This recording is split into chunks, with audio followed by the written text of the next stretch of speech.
Hello, my name is Darkmoon Doll, and on Tuesdays I do this show called Art Talk.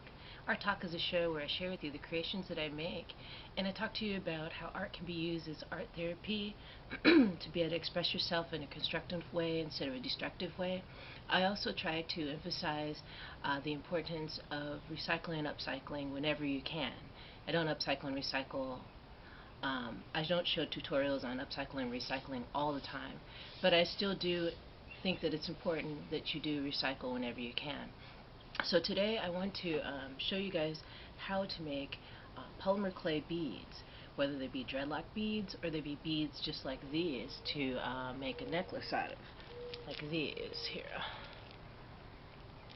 So first thing what you want to get is some polymer clay. My favorite kind of polymer clay to work with is the Fimo clay. I use the Sculpey clay, and I can only find Sculpey 3. Sculpey 3 is too soft for me, and when I try to mold and shape a bead or a charm, it's just like it sticks to my hands. So I got the Fimo clay. It's the Fimo soft. You can get the Fimo firm, the firmer one. I think I might look into doing that too, because the soft is kind of like too soft, but this one isn't as soft as the Sculpey 3. So it's the Fimo brand. So if you go to a craft store, you can look for this brand if you want to. You can pick whatever clay you want. Okay, so when I make beads, I think I sculpt them intuitively. I don't have a plan out. So, like I want them, for some reason I'm just thinking that I want white. So I take out the white, and now I think I want some pink and orange. Another thing that you want to have handy after you sculpt your beads is you want to have a toaster oven ready, which I have on the side. I'll show you in a bit. And you want to have some Mod Podge, so when your bead dries, you can seal it. Mod Podge is a sealant. This is what it looks like. It pretty much just looks like glue, if you can see that. I can't tip it over, else I'll spill it. But you can find that at any craft store as well. This is the kind of beads that we're going to be making today. Now, I showed you guys these beads last week on my Art Talk show.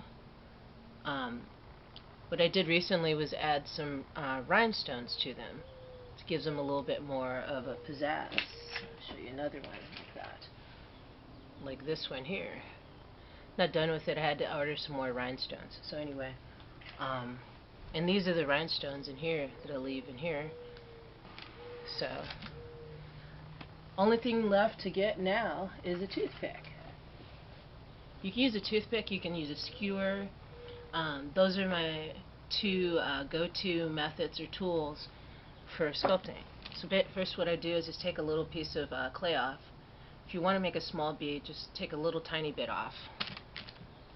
Bigger beads, just take more clay off. It's just kind of common sense in that way. And first we're going to do, I got the three different colors, and then I just kind of mash it together to where I can see it's going to have all the colors in it.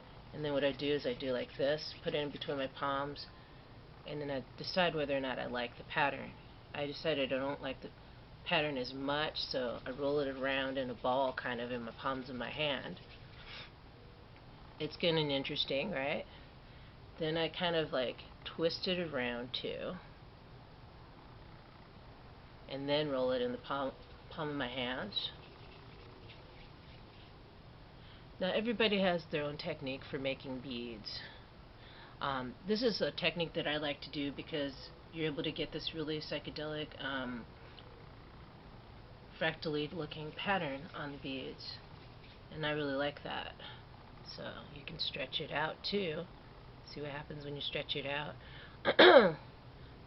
The patterns on it becomes a little bit more intricate, it seems.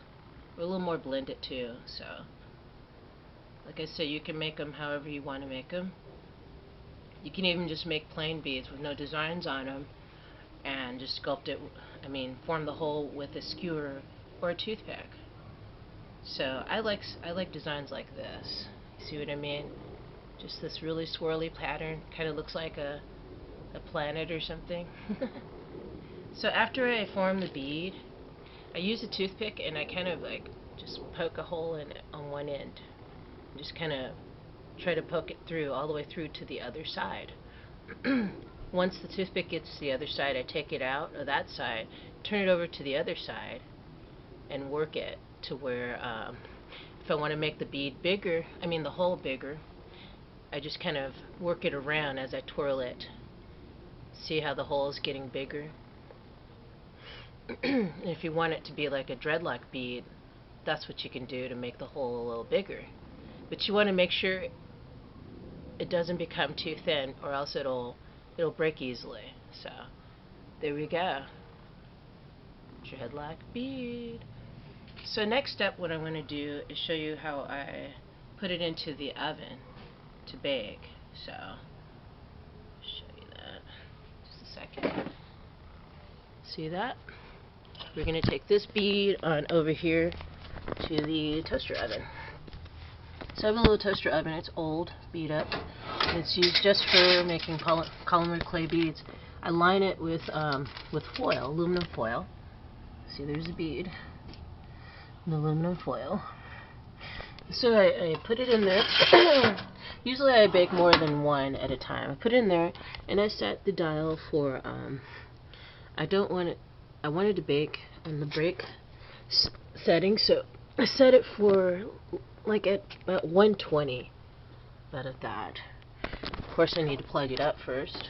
But yeah, it's gonna vary. It's gonna probably vary from whatever oven you use.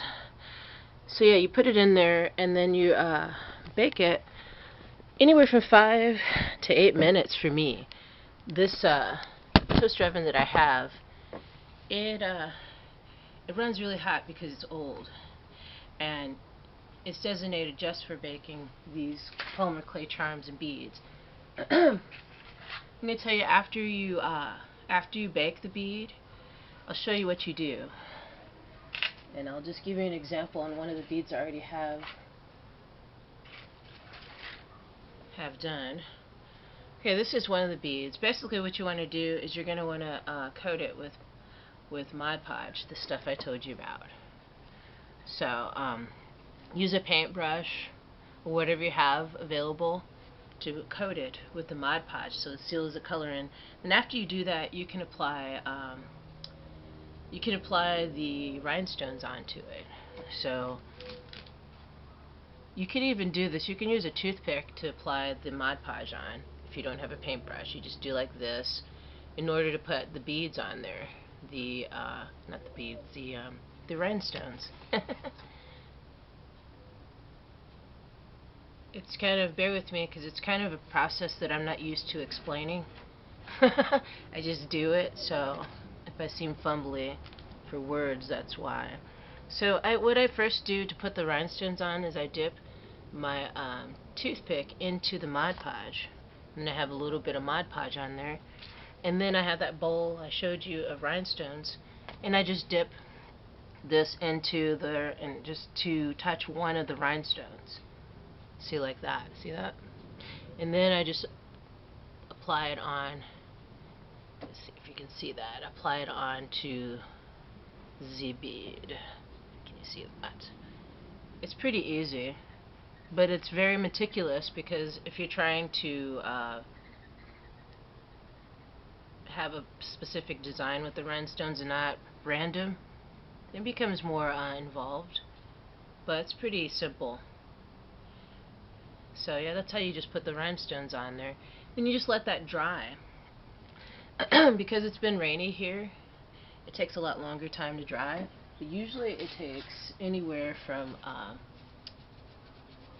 2 to 3 days if it's a dry day and not humid.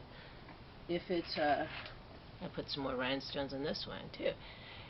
So if it's not rainy or humid and it's dry, it dries quick. But if it is, then it could take like a week and a half to dry. because when I cover it with Mod Podge, I like to seal it really nicely so that it doesn't break easily, and so the design stays on there. Especially if you're making like beads that you want to use for jewelry, for your hair, to adorn your hair.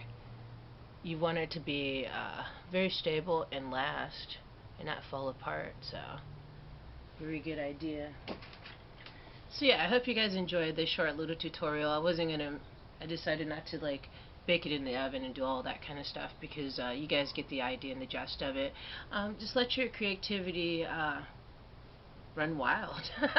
Have fun with it. It can be very therapeutic.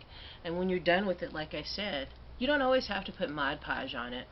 But like I said, you can make jewelry out of it. That's the kind of jewelry that I've made from these polymer clay beads. Little skulls. You can make skulls. I'll show you some of the new skulls I made real quick before we end this video. Stuff like this. You know, and I hold them all, like I've showed you on my other videos.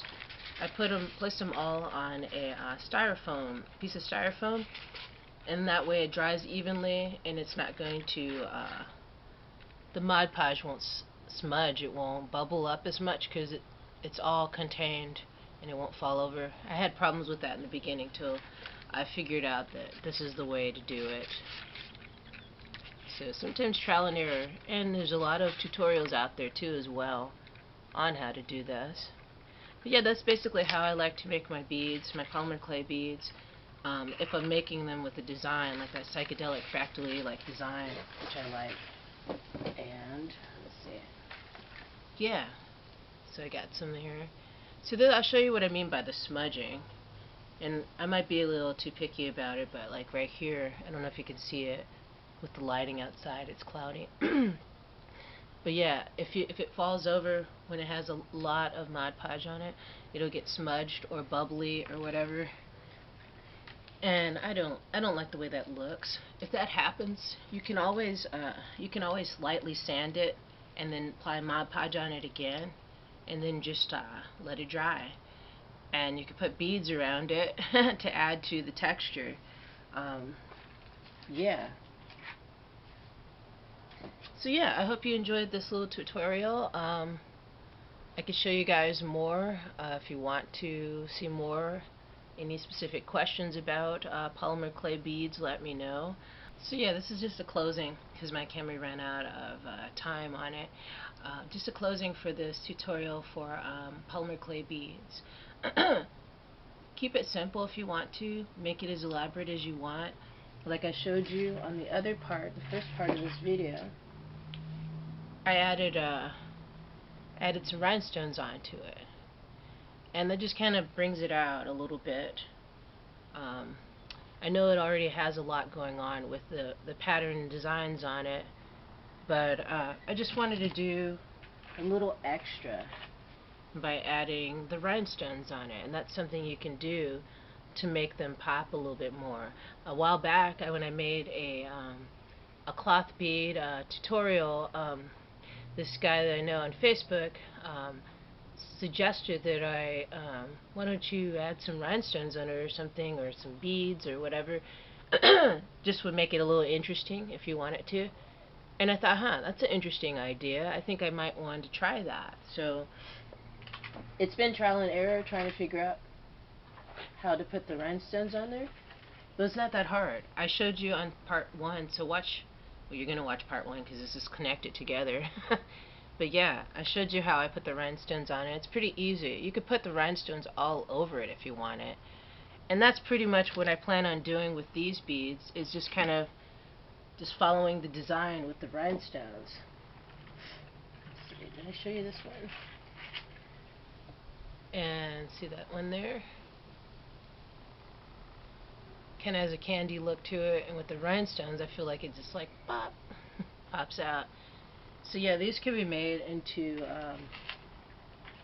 yeah, jewelry for wearing, and for jewelry to adorn your dreadlocks. How cool is that? But yeah, bead making has been done for years, for ages. um, by the natives, sitting outside in nature, making beads, making something creative, putting your energy into what it is that you actually wear is a beautiful thing, and working outside in nature is even more beautiful. And that's why I try to get outside and work outside with Mother Earth as much as I can, because it's very healing. There's a lot of people that need to heal, and I feel like art is a great way to help heal people. Some people can't heal themselves by conventional means. Sometimes they need alternative methods to help them to heal. So alrighty guys, I hope you guys are having a great day, and get outside of Mother Earth and create something from your heart and soul, and know that you're important in this world. Alrighty guys, see you soon. Peace.